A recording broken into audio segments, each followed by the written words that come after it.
क्या है किसान आंदोलन का खालिस्तान कनेक्शन? देश में चल रहे किसान आंदोलन की बात करते ही एक बात और जहन में आती है कि क्या खालिस्तान की मांग फिर से सर उठा रही है?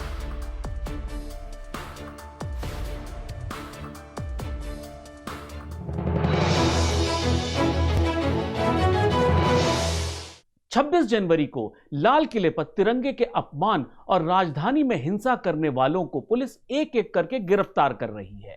लेकिन इससे ज्यादा महत्वपूर्ण है कि आखिर कौन लोग इस साजिश के पीछे हैं और किन किन देशों में इनकी मजबूत जड़ें हैं। एक सवाल यह भी है कि क्या एक वर्ग किसान आंदोलन को बदनाम करना चाह रही है?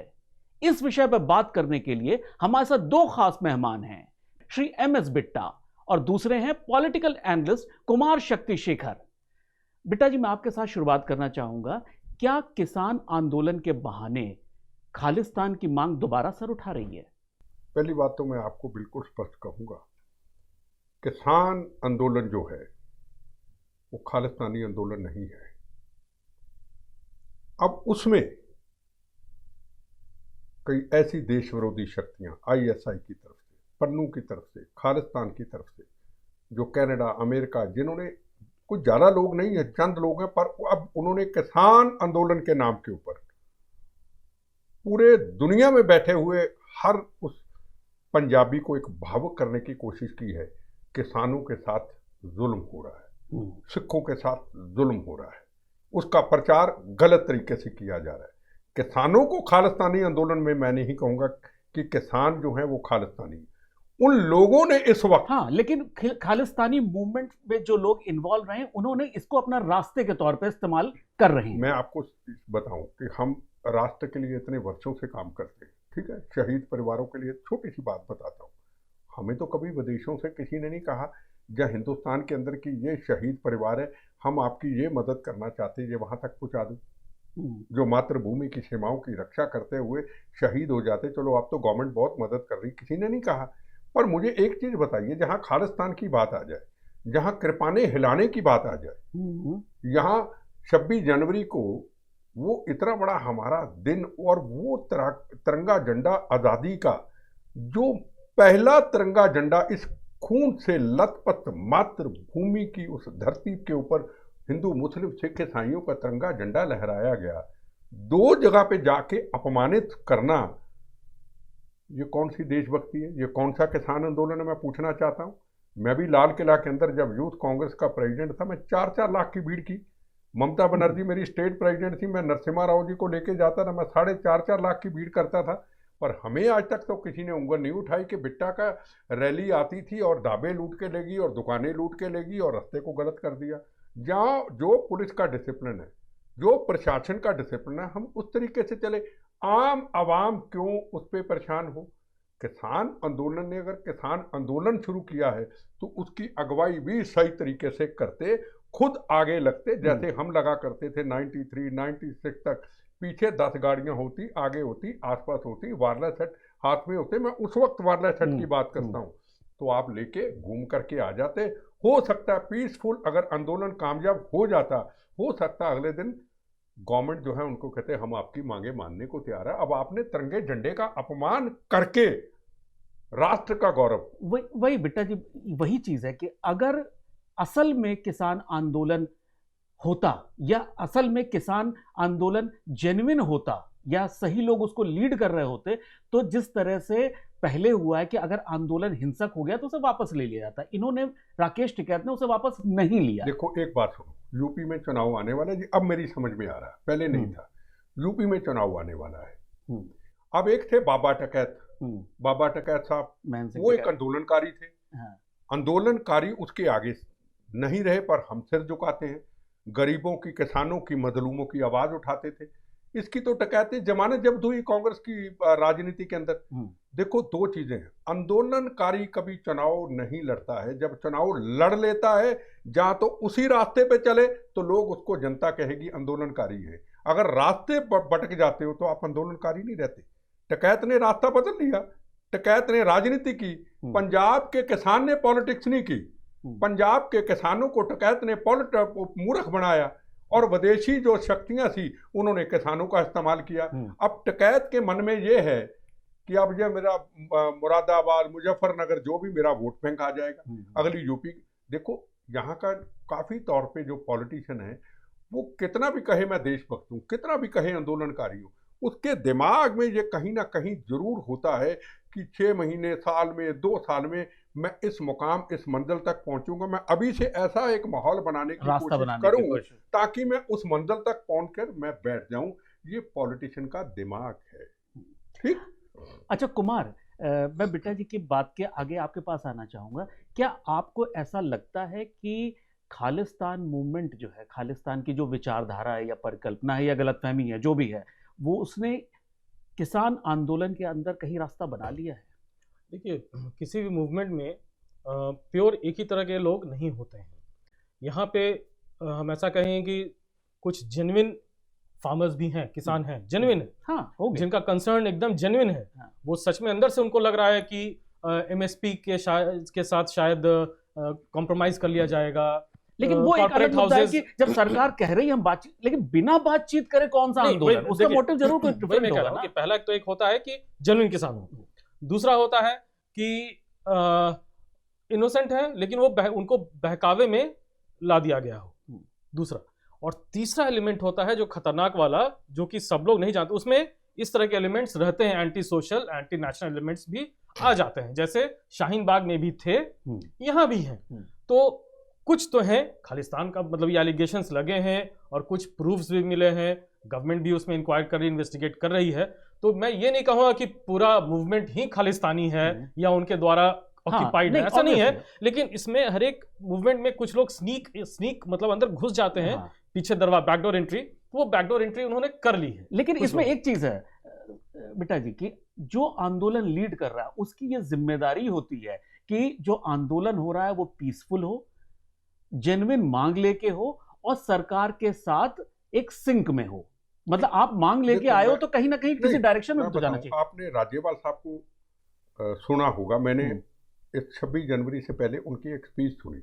मैं बड़ा उनकी स्पीच सुन के भावुक हुआ। उनकी तरफ एक उसके और स्पोक्समैन थे, उनकी डिबेट में थे मेरे साथ, मैं बड़ा भावुक हुआ, अपने विचारों को बदला उनको देख करके। उन्होंने कहा जी बच के रहना, इस आंदोलन के अंदर कोई गलत अंतर शामिल हो चुके हैं, अगर किसी ने खालिस्तान बनाना है तो जाके कनाडा बना लो। हमारे लिए इतना ही राज्यपाल साहब का किसान आंदोलन के लीडर का कहना बहुत बड़ी बात थी। इसका मतलब उनके मन में था कि इस आंदोलन को उन लोगों ने कब्जा कर लिया, पर वो लोग सहम गए, बोल नहीं पाए। गुंडे, बदमाश लोग, कई सुखा लथाना जैसे लोग, आपके दीप सिद्धू जैसे लोग, जो कई सालों से फेसबुक चलाते चलाते ऐसे टेररिस्टों की फोटो डाल रहे थे जिन्होंने कई हजारों बहनों के सुहागों को उजाड़ दिया। पंजाब गवर्नमेंट ने उस वक्त नहीं ध्यान दिया। जिस तरीके से इन्होंने शाहीन बाग की बात की, मैं शाहीन बाग के आंदोलन के टोटल खिलाफ हूँ और मैंने विरोध किया है, पर एक चीज जरूर मैं बताना चाहूंगा, वहां तिरंगे झंडे का अपमान मैंने नहीं देखा। वहां नरेंद्र मोदी जी को गाली देते हुए गंदे शब्दों का इस्तेमाल मैंने नहीं देखा। पर जो पंजाब के अंदर इन खालिस्तानियों ने, इन गुमराह जो भी हुए नौजवानों ने जिस तरीके से प्रधानमंत्री के खिलाफ गलत भाषा का इस्तेमाल किया, होंगे बीजेपी, हमने क्या लेना, हमारे हिंदुस्तान का प्रधानमंत्री भाई, दुनिया में एक नाम बनाया भाई, 370 धारा खत्म किया भाई, राम जन्मभूमि का 500 साल का इतिहास उन्होंने करके बिल्कुल एक सामने लोगों के सामने इतिहास बनाया। 3 तरह कई चीजें ऐसी की हैं जो हमारे सर्जिकल ऑपरेशन किए, जो बचपन से लड़ाई लड़ते शहीद परिवारों के लिए किया तो किया, कम से कम थोड़ा सा भाषा का प्रयोग गलत नहीं होना चाहिए। मर गया मोदी, हाय हाय मोदी, ये तो शाहीन बाग नहीं चला। अच्छा बेटा जी, एक चीज, आप खालिस्तान के मूवमेंट को बहुत अच्छी तरह से समझते हैं, आप सब जगह घूमे फिरे हैं पूरे दुनिया में। एक चीज बताइए कि आखिर जो कुछ स्पेसिफिक देश हैं जैसे कनाडा हो गया, यूके हो गया, इन सब देशों में ज्यादा उनकी पार्लियामेंट्स, उनके पार्लियामेंटेरियन सब खालिस्तान, हमारे भारतवर्ष में किसान मूवमेंट, प्रेस की आजादी को लेकर इतने कंसर्न्ड क्यों हैं? उनका क्या मतलब है? पहली बात तो आपको स्पष्ट हम कह दें, हमने शरीर आधा हिस्सा अपने दोस्त यार 70 के करीब गवाए, जख्मी हुए, अभी भी कई अंगहीन है।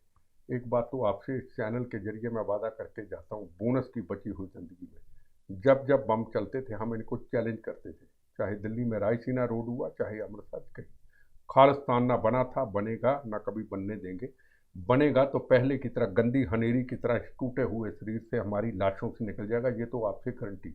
और ये तो 2021 का भारत है, ये तो देश का प्रधानमंत्री नरेंद्र मोदी है। राष्ट्र के ऊपर तो कभी समझौता अपने आप से भी नहीं करता वो। बड़े बड़े लोग नाराज हो जाते हैं, वो नहीं कंप्रोमाइज करता। ये कहाँ बैठे हुए हैं, हम है कितने, 2 करोड़। और इज्जत हमें कितनी मिलती है। हिंदुस्तान का प्राइम मिनिस्टर 10 साल डॉक्टर मनमोहन सिंह, ये पार्लियामेंट में उधर बात करने वाले को कहना चाहता हूँ, आप चाहते क्या हैं? 4 यूपी के बड़े डिस्ट्रिक्ट ले लो जनाब, उतनी आबादी है। और देश का प्रधानमंत्री 10 साल, पहला डिफेंस मिनिस्टर डॉक्टर सरदार बलदेव सिंह, फॉरेन मिनिस्टर सरदार स्वर्ण सिंह, एयर मार्शल सरदार अर्जन सिंह, आर्मी चीफ कौन, जे सिंह, दूजा विक्रम सिंह। नहीं बेटा जी, ये कुछ स्पेसिफिक देश मेरा इन्हीं से सवाल है, इनको कभी सामने ले आओ भाई। खालिस्तान का मतलब क्या है? हमारी सुबह प्रेयर होती है, सुबह हर गुरुद्वारा साहब में, बिछड़े हुए गुरुद्वारा साहब हमें देना, मतलब ननकाना साहब भी देना।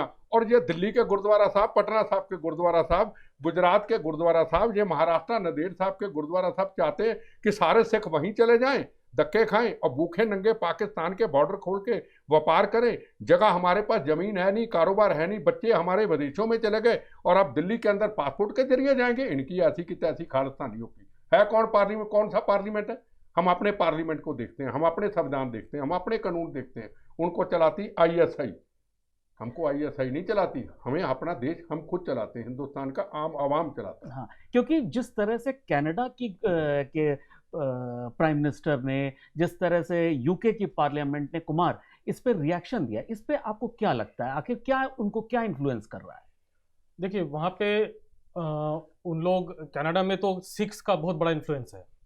सिख पॉलिटिक्स वहाँ बहुत मैटर करता है, क्योंकि बहुत सारे सिख और पंजाबी वहाँ पे वोटर्स हैं और वो वोट बैंक पॉलिटिक्स है। और प्लस जो ट्रूडो है, Trudeau is sympathetic towards the Sikhs, उनका एकदम पर्सनल वोट बैंक है वो, उनकी पार्टी का।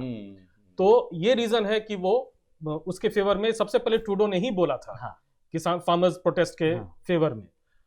यूके में भी वैसा ही हाल है, उन लोग बहुत डेमोक्रेसी की बात करते हैं, ऐसे उनको बहुत खामियाजा भी भुगतना पड़ रहा है डेमोक्रेसी की वजह से, जो उन लोग सो कॉल्ड डेमोक्रेसी की बात करते हैं। और फ्रीडम ऑफ स्पीच जैसा फ्रांस भी करता था, फ्रांस आज भुगत रहा है, अब अपनी गलतियों को सुधारने की कोशिश कर रहा है। तो ब्रिटेन अभी तक नहीं किया है, लेकिन वो आएगा उस रास्ते पे। लेकिन ब्रिटिश पार्लियामेंट ने जो किया वो सचमुच में हमारे भारत के इंटरनल अफेयर्स में वो इंटरवेंशन है, वो इंटरफेरेंस है। और कल ही इंडियन फॉरेन सेक्रेटरी ने और एक्सटर्नल अफेयर्स ने समन करके ब्रिटिश कमिश्नर को, हाई कमिश्नर को, और डिमाशे दिया उनको, समन करके उनको बोला कि ये हमारे, आप इंटरनल अफेयर्स में आप नहीं कर सकते इंटरफेयर। तो बहुत गलत किया है ब्रिटिश पार्लियामेंट ने ये करके। वो भी डेमोक्रेसी और वहाँ के वोट बैंक, वहाँ भी जैसे बहुत सारे पाकिस्तानी बांग्लादेशीज भी हैं, उनके वोट बैंक, उसी तरह से पंजाबीज एंड सिख्स भी उनके वोट बैंक हैं। उनको केटर करने के लिए बस वोट बैंक पॉलिटिक्स है उनका अपना वो, लेकिन अपना इंडिया से उनका अपना जो रिश्ता है वो खराब करने पर तुले हुए हैं, जो नहीं होना चाहिए। इन्होंने बड़ी अच्छी बातें कही। मैंने पहले भी कहा था, हम कहते हैं इंडिया में वोट बैंक पॉलिटिक्स है, पूरी दुनिया में वोट बैंक पॉलिटिक्स है। बड़ी बड़ी अच्छी बातें इन्होंने कही। अब पूरी दुनिया में वोट बैंक पॉलिटिक्स है। मैं एक छोटी सी बात उदाहरण दूंगा। मैं एक पॉलिटिशियन रहा, 7 साल की उम्र में कांग्रेस में आया और पहला प्राइम मिनिस्टर कौन देखा? पंडित जवाहरलाल नेहरू, लाल बहादुर शास्त्री, अभी तक देखता रहा हूँ। मैं पॉलिटिक्स में रह के पॉलिटिक्स से सख्त नफरत करता हूँ। मुझे बड़ा सा बड़ा पद दे, मैं कहा भैया अपने पास रख, जिंदगी का सफर बड़ा छोटा है, राष्ट्रवाद सबसे बड़ा है, ठीक है। जितनी देर तक हम अपने आवाम को प्रथम राष्ट्रवाद, नेशनल फ्लैग की इज्जत क्या है, भारत माँ की कदर कीमत क्या है, देश आजाद खून से कैसे आजाद हुआ। मैंने एक आर्टिकल पढ़ा था, मेरे से गुम हो गया कहीं, मैं ढूंढता हूँ बहुत उसको। यूके के अंदर एक बहुत बड़े इतिहासकार थे, बहुत बड़े अंग्रेज थे, उन्होंने लिखा सिख कौम सिर्फ सिख समाज के लिए नहीं, दुनिया के लिए एक मानवता की रक्षा का एक बहुत बड़ा इतिहास है, मानवता का एक प्रतीक है। मेरे से गुम हो गया, बड़ा पछताता हूँ।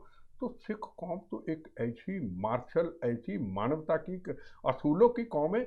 हमने उस कौम को कहाँ पहुँचा दिया? जैसे इन्होंने कहा कि हमारे देश को बदनाम कर दिया, हमारी पगड़ी के पर प्रश्न चिन्ह लगा दिया। हमने पुराने इतिहास को देखा ही नहीं कि गुरु तेग बहादुर जी का इतिहास क्या था।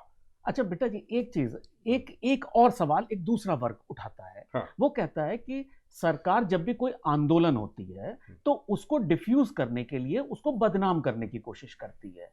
क्या यहाँ भी तो ऐसा नहीं है कि किसान आंदोलन में किसानों की मांगों को ना मानने के लिए इसको खालिस्तान से जोड़ा गया? एक बात देखो, मेरी बात सुनो, वीडियोज आपके सामने, उस सरकार के तो आदमी है ही नहीं। एक सरदार साहब ने क्या कहा था, इमरान खान तो मेरा यार है, नरेंद्र मोदी तो मेरा दुश्मन है। ठीक, वो इमरान खान की सरदार साहब बात करते हैं। जो इमरान खान हमारे उसके होते हुए गुरु नानक साहब, ननकाना साहब के अंदर ग्रंथी की बेटी को अगवा किया जाता है, मंदिरों का अपमान किया जाता है। महाराजा रणजीत सिंह जिसका कंधार तक राज था, थर थर कांपते थे उस वक्त मुगल, उसके स्टैचू को तोड़ दिया जाता है। हमारे जवानों को शहीद करते हैं। हम कहते तेरा यार इमरान खान, हमारा योद्धा नरेंद्र मोदी जिसने 370 धारा खत्म की, आतंकवाद को नकेल पहुंचाई। क्या कहते हैं सरदार साहब, एक हमने इंदिरा गांधी मारी, हम नरेंद्र मोदी को मार दें। क्या वो सरकार का आदमी था? क्या नेशनल फ्लैग का, राष्ट्रीय इतना बड़ा धरोहर, उसका अपमान होता है? क्या वो सरकार कराएगी? क्या कोई सरकार ऐसी होगी जो उसका अपमान कराएगी? उन्होंने तो विश्वास किया कि भी आप पीसफुल तरीके से करो। अब रास्ता तोड़ के अगर दीप संधू जैसे आ जाएं, तो कुछ और लोग आ जाए, उनके साथ काफिला आ जाए, तो वो क्या सारे सरकार के लोग हैं?